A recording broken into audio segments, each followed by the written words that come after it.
And that's how you do it. That is how you do it. If you want to conquer the fear, if you want to conquer the stress, the level of stress that Arsenal fans have had in the last 270 minutes of football. I'm talking about from the Carabao Cup final to being dumped out of the FA Cup by Southampton, then facing Sporting away from home in a Champions League quarterfinal that gives us the chance to be in a Champions League semi-final back to back for the first time in the entire history, more than 100 years history of Arsenal. That is how you do it. The antidote to losing, the antidote to regaining confidence is winning and scoring goals. And we got one. We got one from the much maligned Kai Havertz, who has had an injury ravaged season. But us just get an understanding of what went on in the game. It's the same slow, lethargic football that we've played maybe throughout the season. The difference now is the things that, and I'm trying to find the right word or phrase for this, the stuff that defines Arsenal this season, not any other iteration of Arsenal, not the Arsene Wenger Arsenal that passes the ball through the line, tip tap, tip tap, tip tap, and defensively fragile. This season's version of Mikel Arteta's Arsenal, what defines us is our out of possession ability, one of the best in Europe. Our defensive resoluteness in Saliba, Gabriel, Timber, in Cape Calafiori, and the likes.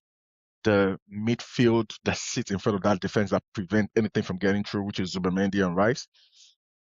And then attack is our attack. We've struggled. We figure it out. That's what we've done throughout the season. But those things that differentiate us from most teams that gives us the edge are things that we haven't done particularly well in the last few weeks. We didn't press well against City.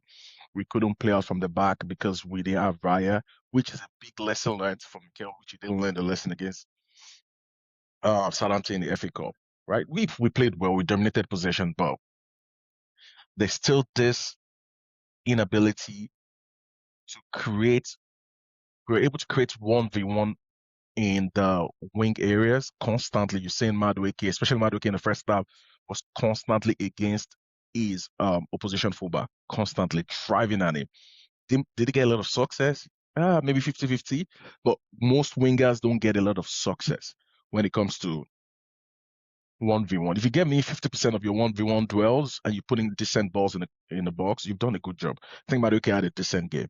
David Raya, he made multiple save across the 90-minute game that they changed the course and direction of this game, making saves in key moments. In the first half, first 10 minutes, Ben White constantly getting beat by the fullback. Constantly.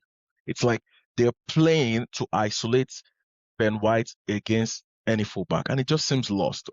I know lack of confidence, lack of reading, these are issues that we've had, and Ben White has been injury plagued the last 2 years at Arsenal, but we're going to need him to step up in the absence of Timber. So in the second half, he had a better game, but first half, he was lost at sea.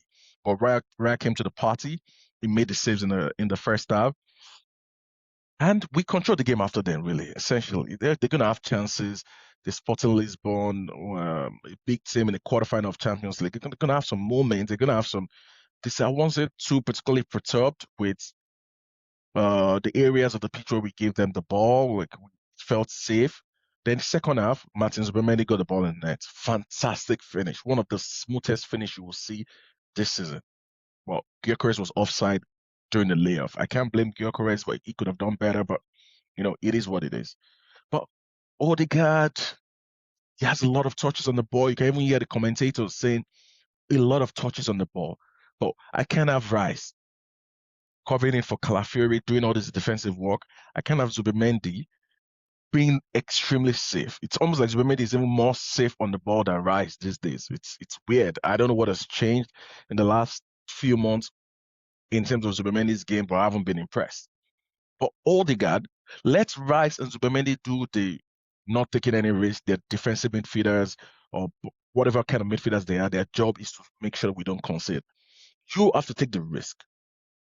You can't do the same thing on the pitch they do. You can't have, I don't know, Ødegaard will probably have like 70, 80 touches. I haven't looked at the stats. You can't have all these touches and we are fueling the ball through you constantly and you don't take any chances. There's so many moments. Pass the ball. Don't pass back every time. The problem now is there is an imbalance in that ability for Ødegaard to do what he needs to do what he is need to do what he is being paid to do, which is break the lines. You gotta try. You gotta create moments. Max Diamond came in, and I don't know if Odegaard is injured. Hopefully, he's not injured because he needs games and needs rhythm, especially with Eze not still being fully fit to play these games. Diamond came on, he gave some glimpses of this talent. You need to get the ball to him more in areas that he can do the damage. And Havertz got the goal. What a goal. Fantastic run from Martinelli through the midfield to create that 1v1. He caught in. And fantastic assist. That was not a Martinelli-esque assist. But Havertz, cool under pressure, got the ball under control, placed the ball to the bottom right corner, and 1-0 to the Arsenal in Lisbon. Exceptional, exceptional finish from Havertz. But we know what our season is. We got to go to the next game. Speaking of this game, we got the job done, right? We got the job done one way or the other. I hope this would improve the confidence of the players. I hope this would just imbue in them better confidence. I hope Saka is available for the weekend, because now we're flogging Madueke, who look like you can have the kind of knee injury that you have, and you're fully recovered and you're playing. It looks fit, but this there is this compound effect of playing players who are not fit, especially because the starters are also not fit, right? There's a compound effect of running Rice to the ground, um, not giving Christian Noga some games, right? Or running Timber to the ground, and Timber now is not fit, and now you have to play a White who, quote unquote, is fit, but it could be physically fit, but is he match fit? Does he have rhythm? Has he adjusted to the pace of the game? Does he have relationship on the field? Right? Timber and Saka played a lot of minutes this season. Right? White and Madueke barely any minutes. So there's a lack of rhythm, a lack of understanding when to overlap, when to underlap, when to pass the ball inside, when to pass the ball outside, which Saka and White develop this telepathic understanding on that flank. So those are the kind of things that we need to figure out. We're managing in the moment, we're getting the job done, and that's all we need. Get the job done. We've suffered throughout the season. The football hasn't been the greatest, but we've gotten the job done. Now, these are particularly important moments that could define the next stage of this project. If you put big trophies on the table, I think we can attract better attackers. I think maybe Arteta is not the greatest coach when it comes to attacking players. Maybe we just need to get better caliber of attacking players in this setup and just do the job. Because if you have better players and we still play this way, we score more goals because we're already getting the goals. By the way, that's the synopsis of what happened today. If you like the content, subscribe, like the video, and come on, you Gunners. We made it. Stay safe, guys. Bye.